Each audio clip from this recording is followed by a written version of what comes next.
बिस्मिल्लाहिर्रहमानिर्रहीम। अस्सलाम वालेकुम स्टूडेंट्स। क्लास 6 और हिस्ट्री सब्जेक्ट चैप्टर है हमारे पास 3A और पेज नंबर 27 पे हैं हम आज।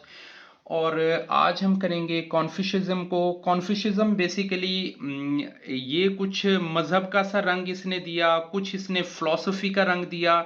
इवन के उस वक्त के टाइम में लोग काफ़ी हद तक कंफ्यूज भी थे और उनको ये अच्छा भी लगता था। उस हवाले से आधे से ज़्यादा चीन आज भी इसकी पैरवी करता है, इसे मानता है, इसको अपने ऊपर इम्प्लीमेंट करता है। इवन के ना सिर्फ चाइना बल्कि चाइना के साथ जापान हो गया, कोरिया हो गया और बहुत सारे दूसरे मुल्कों के अंदर भी इसके पैरोकार या इसके मानने वाले मौजूद हैं। अब कन्फ्यूशनिज्म बेसिकली है क्या है? कन्फ्यूशनिज्म बेसिकली इंसान के अंदर मौजूद अच्छाइयों को उभारने और बुराइयों को रोकने का एक तरीकाकार था। एक ऐसा तस्वुर था जिसके अंदर जो अच्छाइयां हैं उनका अमल लोगों के साथ ज्यादा से ज्यादा किया जाए और बुराइयों के बारे में अवॉइड किया जाए। ये बिल्कुल ऐसा है कि जैसे किसी के साथ ऐसा सलूक नहीं करना जो आप अपने साथ सलूक नहीं चाहते हैं। किसी के साथ अच्छा सलूक करो, अगर आप अपने लिए अच्छा समझते हो तो दूसरे के लिए भी अच्छा सलूक करो। ये मजीद इसे हम तसल्ली से पढ़ते हैं। मजीद हम इसकी रीडिंग यूं करते हैं कि Confucianism was a famous Chinese philosopher. Confucius जो है वो एक मशहूर फिलोसोफर हैं चाइना के। his writing was meant by the moral advice। इन्होंने जो मॉरल एडवाइसेस हैं उनको किया, लीडर्स को समझाया कि मुल्क के अंदर किस तरीके से रोलिंग करनी है, किस तरीके से हुकूमत करनी है, सही तरीकाकार हुकूमत करने का क्या है कि आम आदमी भी आपसे फायदा उठा सके। He wrote mostly about individual moralities, कि इन्होंने ज्यादातर लिखा है इनफरादी इखलाकियात के बारे में, इखलाकी मॉरल्स के बारे में। नताइज जो जैसे होते हैं ना, सबक आमोज कहानियां और उनके नताइज बयान करना, इन्होंने इनफरादी सोच के ऊपर ज्यादा कोशिश की। And the proper use of the political power by the ruler, कि किस तरीके से अच्छा जो पावरफुल जो रूलर होता है, जो अच्छा हुक्मरान होता है, उसके अंदर कौन कौन सी खूबियां होनी चाहिए कि वो अपनी रियाया के लिए फायदेमंद हो सके। Confucianism is often characterized as a system of social and ethical philosophy। कि कॉन्फ्यूशनिज्म बेसिकली इसके अंदर वो खूबियां थी जो एक समाजी या इखलाकी सिस्टम जो होता था, घर का, खानदान का, किसी कबीले का या किसी हुक्मरान का, उसको उसकी जो अच्छाइयां हैं उनको उभारने का ये काम करता था।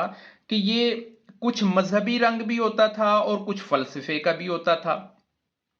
Confucius outline a code of proper behaviour, के कॉन्फ्यूशियस ने बुनियादी तौर पर बेसिकली ऐसी आउटलाइन तैयार की जिससे इंसानी रवैया जो बिहेवियर है वो सही हो सके, वो सीधे रास्ते पे आ सके।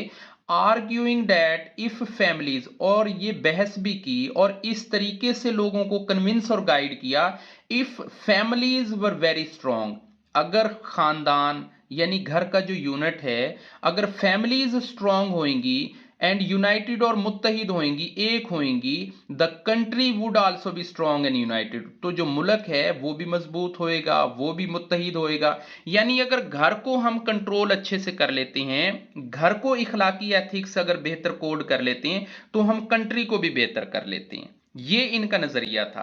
Many theologians and historians do not classify Confucianism as a religion, के बहुत सारे जो थियोलॉजियंस हैं। अब थियोलॉजियंस बेसिकली वो लोग होते हैं जो रिसर्च करते हैं मजहब की, थियोलॉजी की, जो ये देखते हैं कि जो स्टडी ऑफ गॉड है, study of nature of God है, कि खुदा के होने का जो तस्वुर है, वो इल्म हयात जो है उसके बारे में ये जानने की कोशिश करते हैं।